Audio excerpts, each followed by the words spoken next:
छत्तीसगढ़ को आखिरकार क्यों कहा जा रहा है धान की जगह अफीम का कटोरा? क्या वाकई अब छत्तीसगढ़ में धान की जगह अफीम उगाई जाएगी? विधानसभा में हंगामे के बाद क्या आखिरकार स्थिति सुधर पाएगी? प्रदेश में जगह जगह अफीम लगाने की आखिर क्या है वजह? कुछ दलीलें बॉर्डर पार की है और कुछ दलीलें शहर के बीच की हैं। राजधानी रायपुर से 40 किलोमीटर दूर अफीम की फसल मिलना तमाम सवाल खड़े करता है।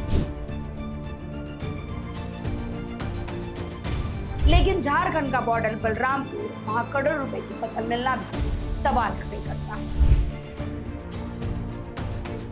यह सवाल इसलिए भी बड़ा हो जाता है कि सरकार बॉर्डर के नाम पर बचना चाहिए तो राजधानी से करीब 40 किलोमीटर दूर अफीम की खेती क्या कर रही है? सवाल कई हैं, तलाशने की कोशिश करेंगे, आपको भी बताते चलें। सूखा नशा आखिरकार किसकी रजामंदी से परोसा जा रहा है? क्या ये मान लेना चाहिए कि सूखे नशे के कारोबार में सब कुछ है? क्या ये सरकार मान चुकी है? नमस्कार, मैं हूं अंकिता शर्मा, सीजी अनफिल्टर्ड आप देख रहे हैं। छत्तीसगढ़ को अब तक आप धान का कटोरा कहते थे, लेकिन अब ये बात पुरानी हो गई है। भाई साहब, थोड़ा अपडेट हो जाइए। अब प्रदेश प्रोग्रेसिव हो रहा है। पहले यहाँ मेहनत से पसीना बहाकर धान उगाया जाता था और अब शॉर्टकट वाली खेती हो रही है।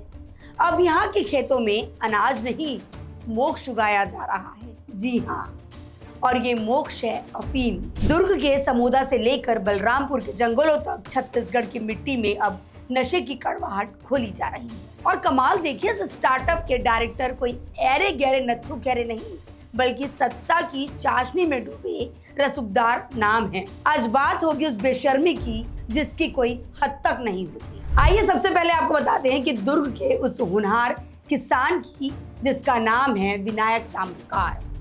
भाजपा के नेता हैं, रसूख ऐसा कि परिंदा पर न मार सके। इनके 5 एकड़ के खेत में पुलिस को आखिर क्या मिला? धनिया मिर्ची? अरे नहीं नहीं भाई साहब, 7 करोड़ 88 लाख की अफीम। साहब कस्टडी में ऐसे मुस्कुरा रहे हैं मानो जेल नहीं, किसी कॉमेडी शो के सेट पर बैठी। चेहरे पर ना कोई शिकन ना कोई शर्म, और हो भी क्यों, उन्हें पता है कि ऊपर हाथ किसका है। पुलिस ने 62,000 किलो पौधे उखाड़े, बुलडोजर चलाया, लेकिन साहब की हंसी नहीं रुकी। ये हंसी जनता के सिस्टम पर तमाचा है। ये हंसी बता रही है कि कानून मेरा आखिर क्या बिगाड़ लेगी। आखिरकार सरकार तो अपनी है। अब जरा पुलिसिया खेल समझिए। शुरुआत में कलेक्टर साहब ने कहा भाजपा नेता मुख्य आरोपी है, लेकिन जैसे ही एफआईआर की स्याही कागज पर उतरी, चमत्कार हो गया। नेताजी साइड हो गए और सारा ठिकरा फोड़ दिया गया एक नौकर पर। वाह, क्या गजब का लॉजिक है। एक मामूली नौकर करोड़ों की अफीम उगा लेता है, 5 एकड़ में बिजली के रंगे तार दौड़वा लेता है, बाउंसर भी तैनात कर लेता है और मालिक को पता तक नहीं चलता। धन्य है ये नौकर और धन्य है हमारी पुलिस की जान। पूर्व मुख्यमंत्री भूपेश बघेल ठीक ही पूछ रहे हैं, ये एफआईआर इतनी लचर किसके इशारे पर हुई? क्या अब नौकरों के पास इतने पैसे आ गए हैं कि वो करोड़ों का रिस्क उठा लेते हैं, या फिर ये नेताजी को क्लीन चिट देने का एडवांस बुकिंग है? ये खेल सिर्फ दूर तक सीमित नहीं रहा।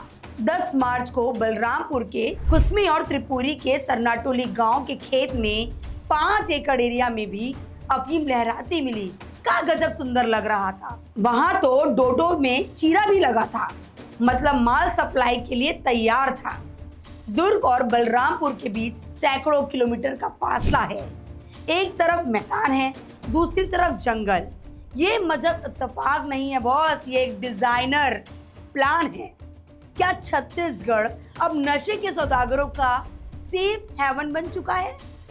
विपक्ष सदन में चिल्लाता रहा कि धान का कटोरा अफीम का कटोरा बन रहा है, लेकिन सरकार ने इसे हंसी में उड़ा दिया। जब रक्षक ही भक्षक के खेत में खाद पानी दे रहे हो तो सवाल तो पूछे जाएंगे।